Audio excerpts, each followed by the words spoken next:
ఆవిడ ఈ బైబిల్ చూపించి అంది, అమ్మా నాకు వెనక ముందు ఎవ్వరు లేరు, నా దేవుడే నా దిక్కు, నేను ఎక్కడికి వెళ్ళి వెతకలేను అడగలేను, దేవుడిని పట్టుకుని చెప్తున్నానమ్మా, 24 గంటల టైం ఇవ్వు, రేపటి లోపల కట్టేస్తాను. మీరు ఎక్కడైనా చూసారా హాస్పిటల్లో డబ్బులు కట్టకుండా ముందు జాయిన్ చేసుకున్న వాళ్ళు ఎవరైనా చూసారా? ఆవిడ రిక్వెస్ట్ మేరకు పై డాక్టర్తో రిక్వెస్ట్ చేస్తే జాయిన్ చేసుకున్నాం. సరే ట్రీట్మెంట్ జరుగుతూ ఉంది, చూస్తూ ఉన్నా.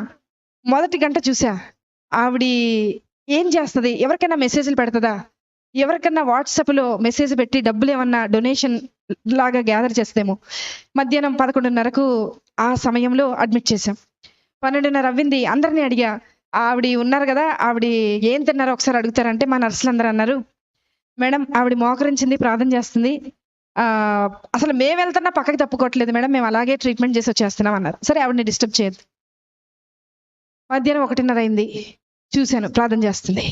సాయంత్రం 4:30 అయింది, చూశాను ప్రార్థన చేస్తుంది. రాత్రి 6:30 అయింది, చూశాను ప్రార్థన చేస్తుంది. రాత్రి 9:30 అయింది, చూశాను ప్రార్థన చేస్తుంది. రాత్రి 11:30 అయింది, అంటే ఆవిడ మోకరించి 12 గంటలు అవుతుంది, ప్రార్థన చేస్తుంది. 1:30 రాత్రి, 1:30 అర్ధరాత్రి ప్రార్థన, రెండవల 7:30 ప్రార్థన, మరుసటి రోజు 8:30 ప్రార్థన.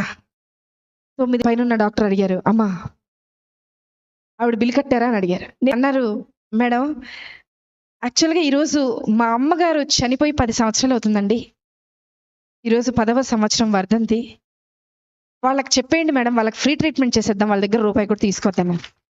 నేను వెళ్ళి లేపానావండి, లేపి తీసుకొచ్చాను. బిల్లు కట్టక్కర్లేదు నువ్వు అన్నా.